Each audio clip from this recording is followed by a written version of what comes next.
ahead and do a little introduction. Welcome everyone to Blackmere Live, where we'll be discussing the cyber workforce evolution. Our guest today is Maxine Holt. Maxine is a technology research and analyst professional with, analysis professional with 20 years of experience in the field. She architected the Omdia cybersecurity ecosystem and today leads the global cybersecurity research team at Omdia, developing a comprehensive research program for the ecosystem. Personally, Maxine specializes in research on the office of the CISO and is a regular speaker at events including Black Hat and contributes articles to high-profile publications in cybersecurity, including Darker Reading. Welcome, Maxine. And of course, our own founder and CEO, Domini Clark.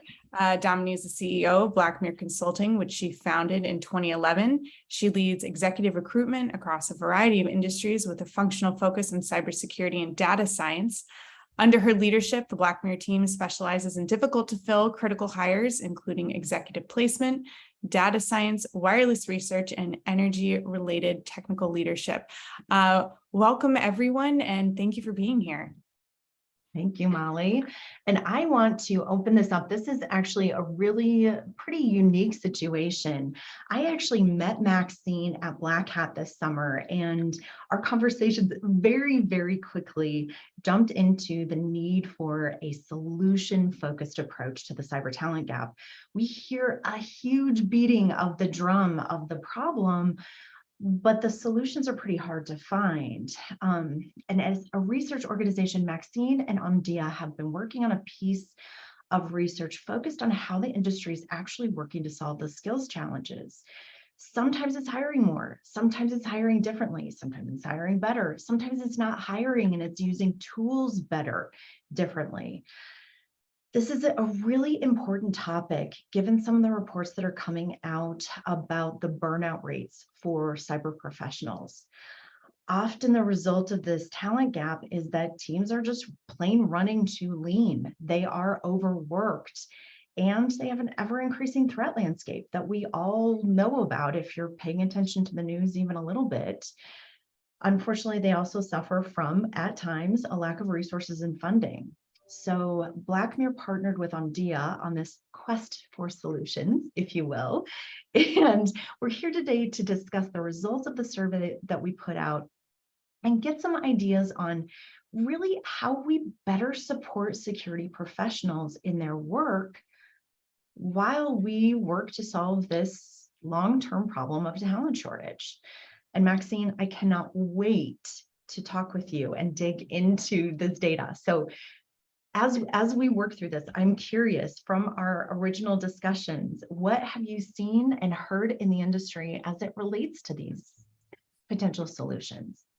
Thanks, Domini, and thank you very much for inviting me today to talk about this. So definitely, burnout has been an issue for cybersecurity professionals for far too long, and as evidenced by the survey that Blackmere has done, we've seen from the results that 8 out of 10 people are feeling, they're overworked, but not just a little bit overworked, but massively overworked, and are suffering from burnout. And we absolutely need to do something about it, because it just can't go on. And just last week, I was speaking to a panel of CISOs, a fascinating event. And one of the points that was raised that really resonated with me was the fact that as a security workforce, we know there's a shortage. What did we do in the recent past to fill or to try and address some of that shortage? And we took people from IT and brought them into security. And one of the CISOs said, we have now bled that well dry. And I thought that was a really interesting comment, that, we've got all the people who've got the aptitude and the attitude from within kind of a highly relatable domain, being IT.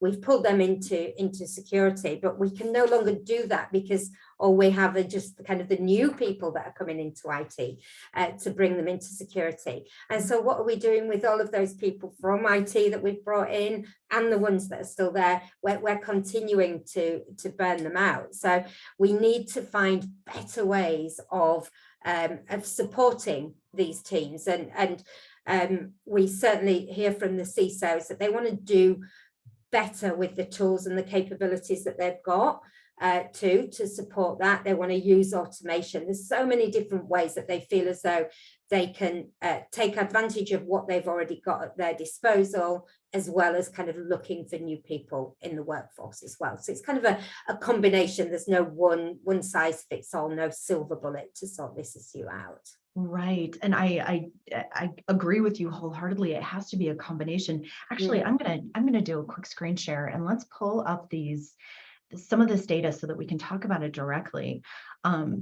It's impressive to see what, of course, my computer has decided this is not the time to cooperate. It's always the way. I know. We're not live or anything. This shouldn't be.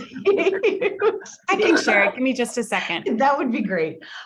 So in addition to some of this, some of these issues that really 80% of people on cyber teams are feeling this burnout. One of the key points that I saw in here, we outlined a number of different potential solutions, including automation. Automation was the number one that it seems like the security leadership is really looking forward to.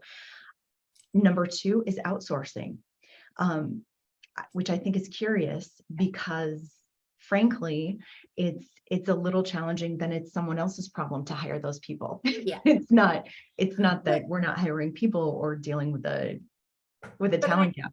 Yeah, I mean, I think both of those are really interesting options, Domini, and certainly things that we're seeing organisations do. So I'll pick up on the outsourcing piece first, if that's okay, just while Molly Sure. Gets the screen to the right place. But the outsourcing piece, I think what's really interesting about outsourcers, so about kind of your service providers, your managed security service providers, even your big kind of IT security services organizations that are often part of the big four. And thank you, it's on the screen now, and we can see there that is kind of a good, is that 30% there that are looking to outsourcing, and that's because I think there's a number of reasons there that security is fast-paced, it moves really quickly, and to be able to get hold of the right people to be able to address cloud security today, we know that's the big issue. Right. Instead of trying to recruit, you need deeper and deeper pockets, you need a wider and wider reach to be able to find the right people. Actually, let's transfer some of our capability. We don't see very many organizations outsourcing absolutely everything, but why don't we transfer some of our requirement to a managed security services provider? So then you might ask the question, well, why will they get the staff that we can't get? Well, that's because as a service provider, you're encouraging staff into engage with so many different environments, so many different organizations.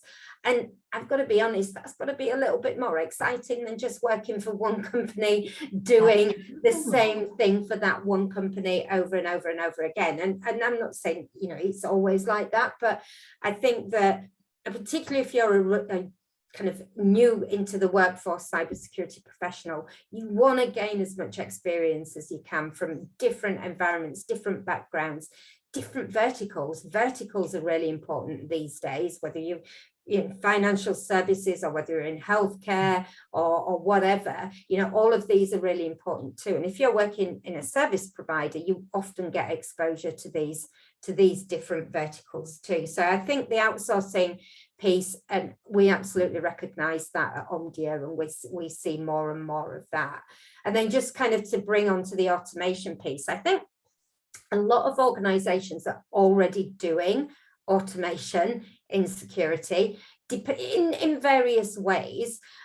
Now, I think that the comment, again, just to jump back to the CISO summit that I was at last week, but somebody did say automation is hard. it's not easy to automate things. You have to be able to automate things that are highly repeatable and stuff like that. But if you focus on it, you can really, really make a difference to your team, to how much they have to deal with on kind of a day-to-day basis, and kind of marrying those two up as well, the automation and the outsourcing piece. You can bet your bottom dollar that the service providers where you're outsourcing to are nailing automation much better than individual organizations are, because they've got more opportunity to do that, I think, with the workforce that they've got, what they see from a broader perspective, what's repeatable between, to use my earlier example, healthcare and financial services. So we can kind of marry those two things up a little as well. So when you see these organizations, I'm assuming that you have a unique view into who's doing a great job of this. Do you have, and not naming names or anything, but can you give us a perspective of what types of things that are being done are really best in class? What kind of a mix of automation and MSPs and internal staff? What ideally does it look like? Where is best to automate? What is best to outsource? And what is best to have as an internal focus for your teams? Do you have a feel for that? Yeah, well, to an extent. I mean, every organization is different. Absolutely, every organization is different. And the way that organizations have grown and developed and expanded means that, you know, the requirements are quite different. And what we tend to see is that an organization would stick to its, in the UK we say stick to your knitting. You kind of stick into the core of what you do. So if your business is about data, then you're looking after your data yourself. You're making sure you know where it is all the time, that kind of thing. So you would kind of stick to your knitting there. But the things that are kind of peripheral, perhaps, peripheral, I say carefully, but peripheral to what you do, then you can look to outsource more of those things. And that's definitely what we're seeing if it's not core to what you're doing. Automation, it kind of goes back to the repeatable point that I was looking for, that I was mentioning earlier, that you know, when you're looking for anything that you're just doing over and over and over again, and if you can automate that, then that's so much the better. I think as well, what we're hearing is that quite a lot of organizations are looking for kind of what's I'm just trying to think of the words now, but kind of automation, kind of taking the knowledge resilience approach. That's probably the right way of describing it. So, you know, it's difficult to retain people. That's why we're here. That's why we're talking about it, because people are burning out. And so it is difficult to retain people. They might be going somewhere down the road for a significant pay rise. And so what organizations are looking to do now, we're seeing a bit of a shift for this, rather than just the repeatable stuff. They're viewing automation as knowledge resilience.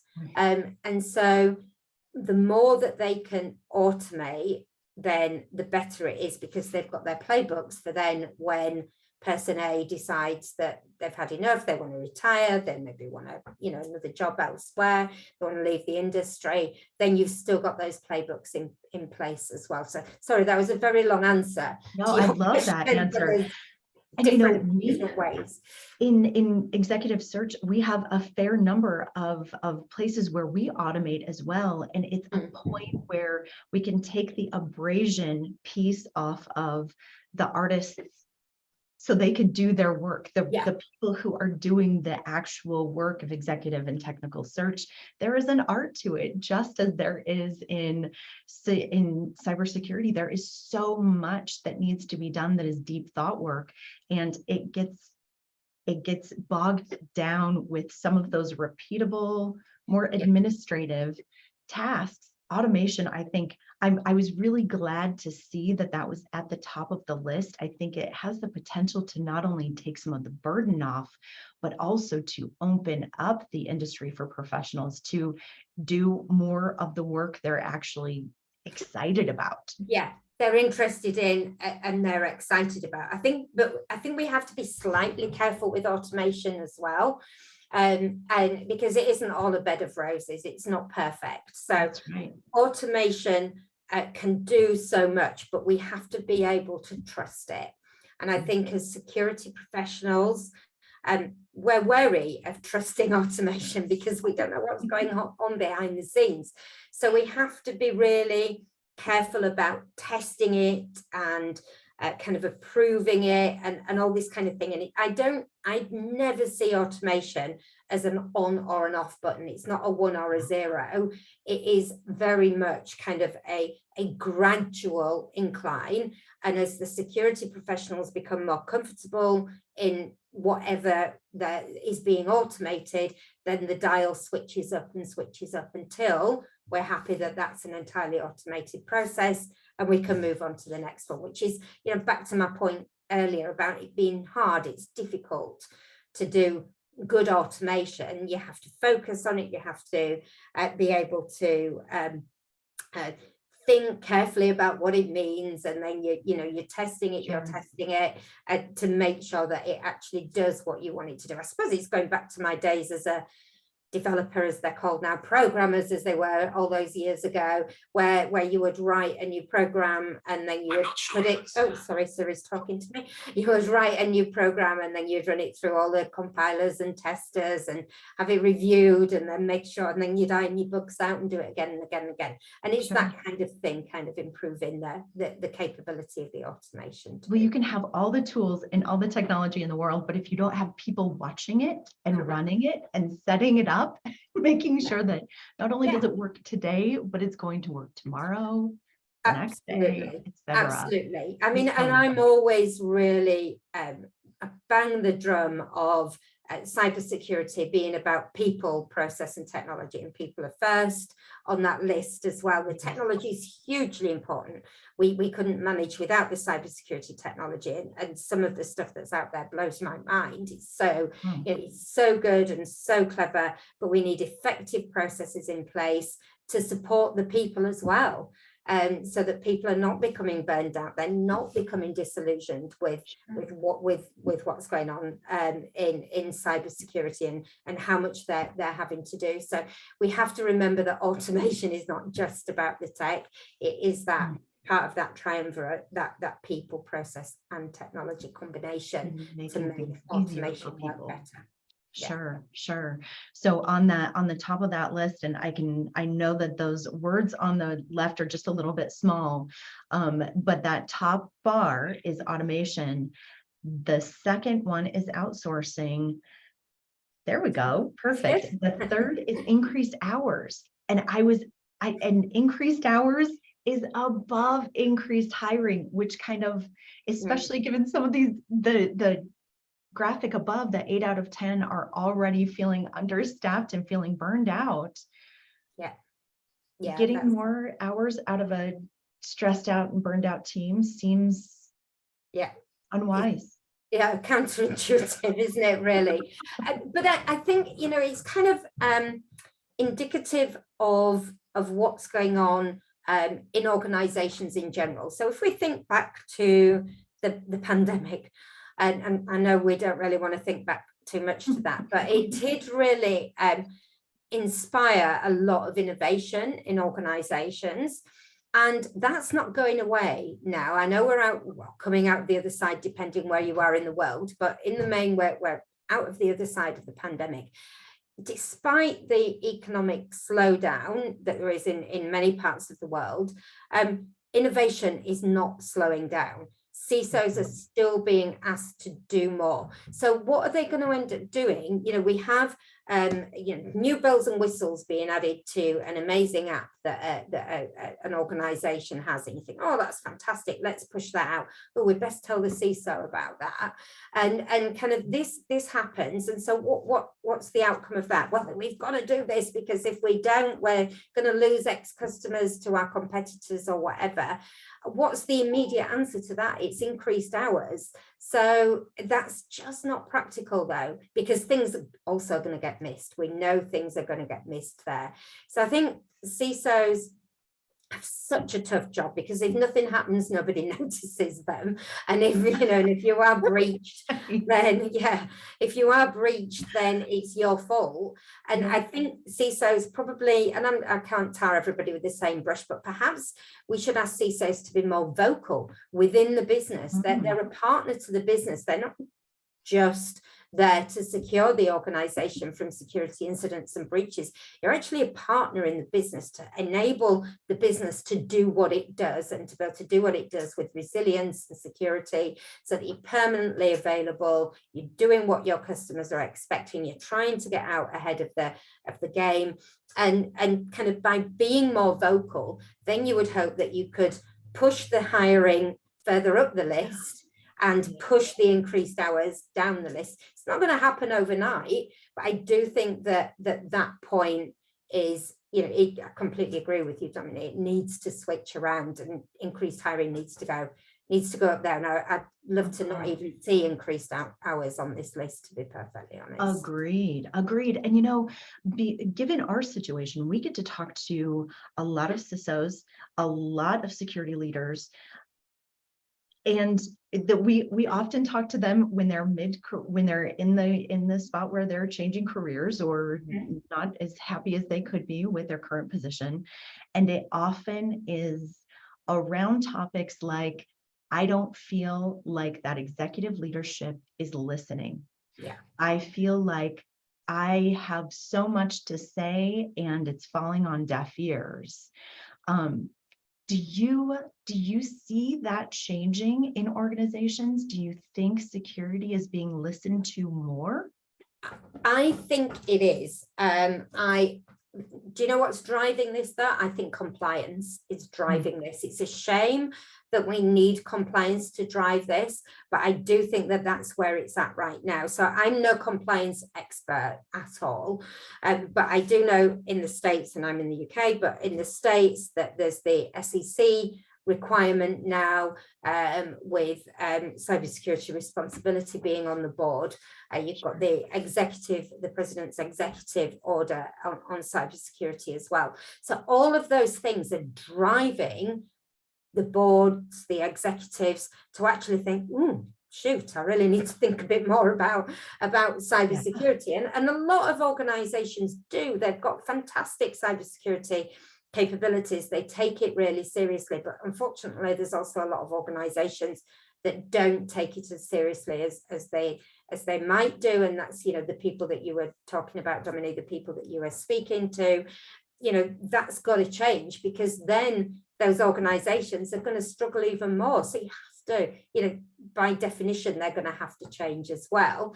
But I do think that the compliance driver is really important here to, to kind of change that attitude. And I do think it's beginning to work, but it's going to take a long time to affect every organization.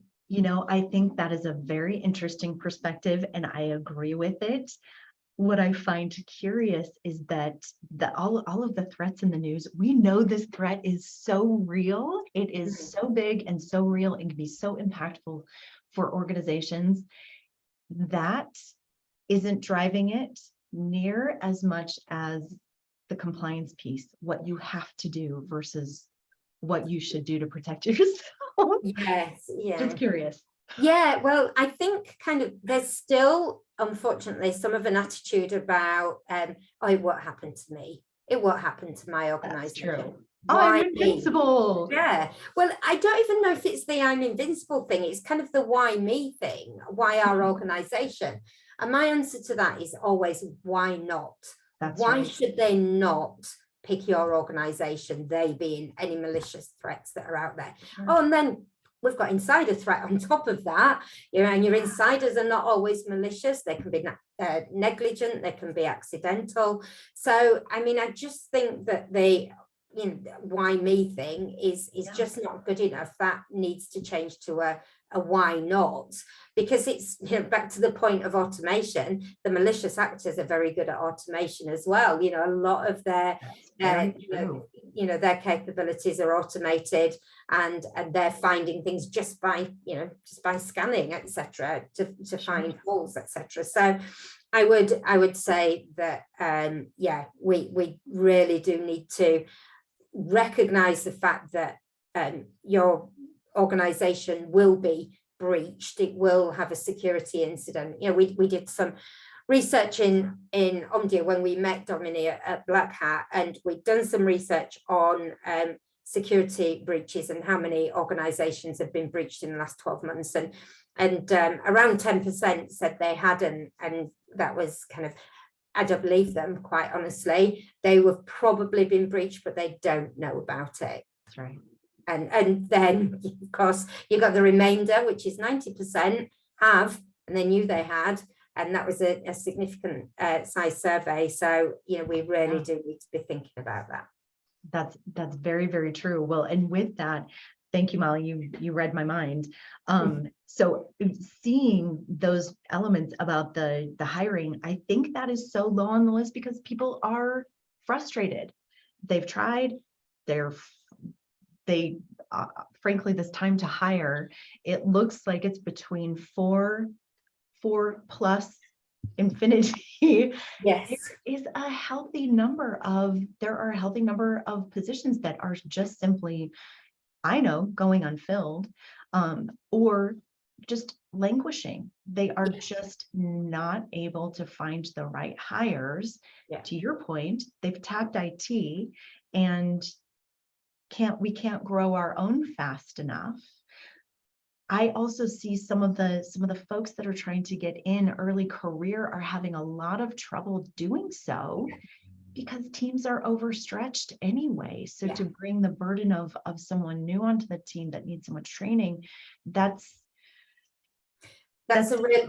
it's a really tough one. And I think the bigger teams, the bigger security teams, they've got more space, I suppose, to hire more junior people to train up, because we really do need to train new entrants into the world of cybersecurity, but that takes time and it takes money, and certainly small organizations, with 5 to 10 people in the InfoSec team, you haven't got the spare capacity to be able to train these people. So I think it's really important that we, this is back to the managed security services capability again. That's where some of these trainees are going, and there's a lot of the big service providers that are doing a lot of work to bring new people into the industry as well. So I mean, this time to hire, it's no surprise, unfortunately, to see those long timelines, and it's expensive as well. That's the other issue, I think, as well, that you need deeper and deeper pockets to be able to do it, and that's on the next piece on this infographic, isn't it? That half of the respondents think they've not got the budget or the influence to hire the best people, or the people with the right skills and expertise that you're looking for as well, I guess. Maxine, this strikes directly to one of the initial conversations you and I had. It is almost impossible to get great compensation numbers, great compensation data in cyber. It's really, really difficult because that supply and demand is so glaringly out of whack. It's driving prices up, just like we see with inflation. We've got inflated prices for this kind of talent because the demand is so high and the supply is so low. I would love to know how to deal with that. I'm sure you don't have the answer either, but hopefully between somebody can help us solve this. I definitely wish I did have the answer to that. And I think, anything that we can do as as individuals working in security, yeah, we're all on the same side, aren't we? Really, if we're working in cybersecurity, we're all on the same side. We're defenders. We want to protect our organisations, protect individuals, and so we should, you know, maybe there's something that we can do about working together more to be able to bring people into the industry, to be able to help smaller organizations with hiring newer talent, to be able to, you know, to be able to support their organization. I'm not quite sure what the answer is yet, but I'm hoping there would be something there. Well, and you can read this particular stat from the survey a couple of different ways. They're concerned they don't have the budget or influence to hire the best people. So that influence could be, does our company have enough to be a draw? Does our executive team give us the right budget to be able to do that? But I think that is maybe a piece of the problem, but just having the budget to capture the talent in the first place when the prices are going so high, we've got, it's a many layered thing, it feels. It is, and there's something out there, and I'm sure you're familiar with this than I am, Domini, given your line of work, but the EVP, the employee value proposition. And I think the EVP today is so important because that influence piece, maybe you don't have the budget, maybe you're $25,000 short, I don't know, but if you've not got that budget, what else can you offer your potential employee to come and work in your organization? And we find IED, so inclusion, equity, and diversity, has been really important to people coming into an organization. We had one person who came to work for a related organization, one that I know very well, and they specifically chose that organization because of their IDE policy, because that was so important to them, that, you know, people had the pronouns on their emails.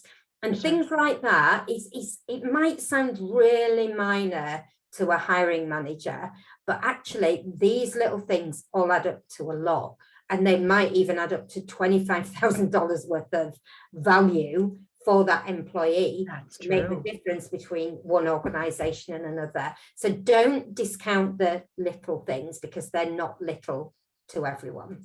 That is extremely impactful. One of the other big things that we're seeing, especially with some of the younger folks coming into the industry, is the need for flexibility. They really want to be able, it's not as if we're not raising really hard working, smart people, but they want to be able to be flexible in their lives and do work their way. The pandemic was actually a beautiful thing for driving that, and a very difficult thing, I think, for managers. Yes, how to work with. I agree. It's a real tough one for managers, and you know, I can use my team as an example. We all work from home. There's 10 of us. We're scattered all over the globe, and we all work from home, and it works very well. But we're all, shall I say, slightly more mature workers than, you know, we've not just entered the workforce. And if you're just entering the workforce in particular, then quite often, you know, I remember entering the workforce and you need to be near someone to learn from them and stuff like that. So we need to find better ways of doing that, for sure. But I do think that, you know, to your point about the pandemic and everybody being able to work from home at that point, that does open, we should always remember that opens up a bigger opportunity for recruitment as well. So we don't have to have someone that only lives 10 miles away because they need to come in an office. You can hire someone 3,000 miles away if you really want to, and that's not a problem, you know, provided you've got all of the you know, the technical capabilities and the learning, you know, you can help them with, you know, the on-the-job learning, then that is, you know, that does make a difference as well. That is something that we put in place when we first started the organization, and it has paid off time and time and time and time again. Not only does it bring us more diversity in our work environment, I actually started the company with that in mind when I had small children and needed to be home and needed that flexibility, knowing that I was already a hard worker and could manage the the remote work, but even our own Molly traveled the globe for a whole year and could work from anywhere. It allows us to bring in great talent, and the stickiness of that, knowing that you as an employee or a collaborator can do what you want to do in your life and still do great work too. I think that's one of the bigger pieces. Hiring processes, I wonder what you're seeing. I have strong opinions about this, so I will reserve my strong opinions, but I'm curious to hear what you see with your customers, with the folks that you work with. Hiring doesn't seem to be keeping up with the needs in cyber in general. Yeah, I think that's the case. I mean, I've lost count of how many super long job descriptions I've seen, like pages and all the expectations of kind of 25 different capabilities and stuff like that. And it's unnecessary, I think, in a lot of cases. Sometimes we do need specific skills and expertise for a role, but I think what we should be doing is looking and saying, do we really need all of those things as a hiring manager? And then you're also working with HR, and HR as well, I think, should be pushing back on the hiring managers too and say, do you really need all of these things? But I think HR is probably a little bit frightened. I don't know if frightened is the right word, but feel like they don't understand cybersecurity, so don't want to ask the wrong questions and those kind of things. So that then contributes to this kind of sluggish hiring process. And then the other point that I would make as well is, you've mentioned diversity, Domini, and we need more diversity, because we know diverse teams really, really help from a security perspective. The more different ways you've got of thinking about something, the better it is, the more chances you're going to cover more bases.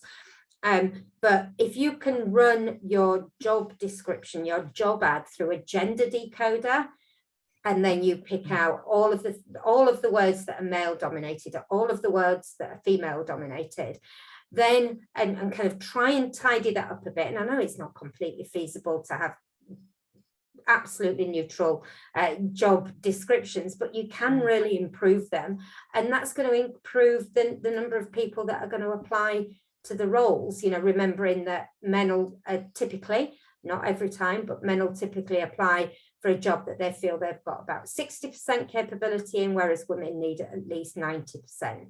So if you can cut those job descriptions down, run them through gender decoders, work with HR to ask them how they feel we will get the best response, then that's going to speed up that sluggish hiring process, I feel. I mean, is that kind of your part of your opinions there? It is. I actually love this gender decoder, and that is something that I'm going to recommend to clients too. That's something that we make a really clear and conscious effort with, and Molly does a great deal of our writing, so she can speak to that even better. But I think that's a really important piece. We hear so many times, especially from female candidates, that they didn't apply for something because they didn't feel quite qualified. Instead of throwing it out there and taking the chance, they're holding back. One of the other pieces that we see is, I think a lot of teams don't understand the level of competition and what it takes to make a hire. We worked with a client not too long ago that just took forever to do interviews. You can't, especially not in cybersecurity. You've got the wolves at the door, if you will, trying to take your prize, and speed is extremely important. I think doing a better job of educating hiring teams about what it's going to take, not just in compensation, but in these other really key elements, and then being quick to strike, make a decision quickly and go for it. Yeah, absolutely agree. People feel valued when that's the case. But I think this is really, really important, especially as we're seeing all these companies that are saying we're growing, and I think it was half said they had positions open, and another 25% said they were looking at new positions coming open very soon. Yeah. There's a lot going on, and There's an awful lot going on. Yeah, I mean, it's a tough place out there, but there are things, there are, you know, moves that organizations can make to make it better, to attract the right people, but to retain them as well, you know, so that you don't have the burnout to contend with. Everybody's going to have a rough day every now and again. That's not okay, but it happens, and most people accept that. But I think kind of having, you know, making sure you've got a good place to work. I mean, just jumping back to the survey, sorry, very quickly, but reported reasons for low turnover. You've got great management, lower work hours, flexibility, meaningful work, all of those things. And if we can provide those, then the salary is important. And, you know, we're all familiar with the cost of living challenges, but if we can provide those, then they can compensate for some of the salary issues as well, I feel. I agree. And I think going back to our original point, talking about the solutions and looking for those solutions, seeing who's doing what well and duplicating that will go a long way.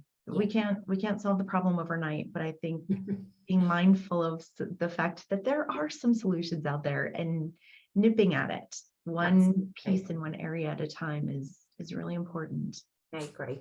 I'm going to interrupt really quick, just as we're wrapping up, just to open it up in case anybody in the audience has a question for either Maxine or Domini or some of the things we've been discussing. Please feel free to drop it into the Q&A.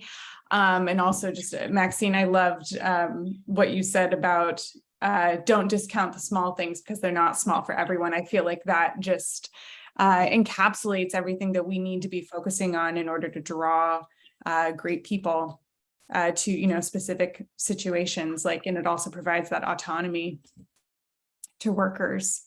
Yeah, thanks, Molly. And it is, I look at my children, I've got two girls, 16 and 20, and so I look at what matters to them, and it's not necessarily what mattered to me at that age. And you know, as you move into the workplace, there are all sorts of things that are just that are really important to younger people, so we should open our minds to those as well. Stay in touch for sure. Yes. Okay. We're good to wrap up.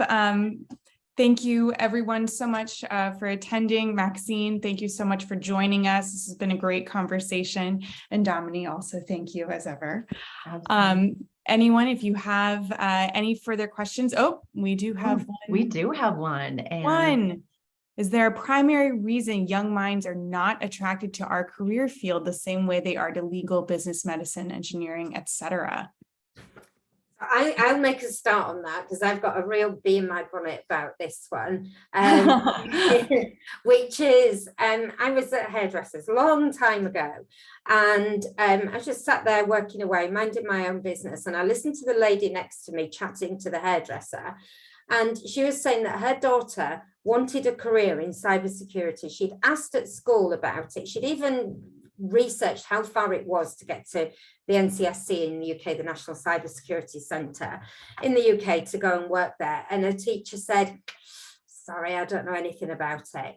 And that was it. And that is so frustrating. So I think we need to be able to, as well as encouraging people into all of this, you know, medicine and engineering and whatever else that there is out there for our young people, we need to educate our teachers, our educators, into understanding what cybersecurity is all about and how that can be so exciting, that it's not always a place where people in hoodies sit hunched over screens and it's all very dark and all that kind of stuff. There's so many different opportunities in cybersecurity as well, but we need to kind of get to these people. That sounds awful, but do you know what I mean? Kind of have the seeds implanted in their mind from a much younger age. You know, finding out about it when you're at university or when you first start work or whatever might be, it's not too late. We know it's not too late, but if we're thinking about it at a much younger age, it can only be a good thing, I think. Absolutely. And we have another question. And this is interesting. I've seen this one on the, like, just being discussed like on Twitter, et cetera. Should we require cyber professionals to be licensed and have liability like many other professions? If we don't, can we call ourselves professionals? It's a tough one, this one, really. I think there's a lot needs to happen before we can get to this stage. There's far too many qualifications, different, there's so many different ones from different standards bodies and one thing and another, that we need to sort that out first. In some ways, I would quite like to see that, but it's cracky. It's a long road to be able to get to the cybersecurity professionals, as we would in the UK, the Chartered Institute of whatever. We have the Chartered Institutes, but yeah, I suppose that's something we should be considering for the future. What's your view, Domini? I think it's a really interesting question, and I think, to your point, it's a long, we might have a ways to go before we get there. But I've also worked in the legal profession and accounting and finance, and there are certain people who require that license, and it's the CPAs or the JDs. But there are other paraprofessionals underneath that those certifications are not required of. So do we model security off of something like that, or do we model security off of the medical field, where the MD has to have a very high level certification, but so does the RN? I would love to see it get there. And frankly, if once we get there, that will tell me that we've got a great talent pool to be able to put additional barriers in for.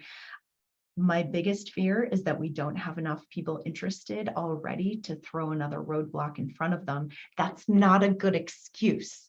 Yes. It's not a good excuse, but it is a factor. Yeah, it is. Oh, well, thank you very much. And thank you for those questions. That was great.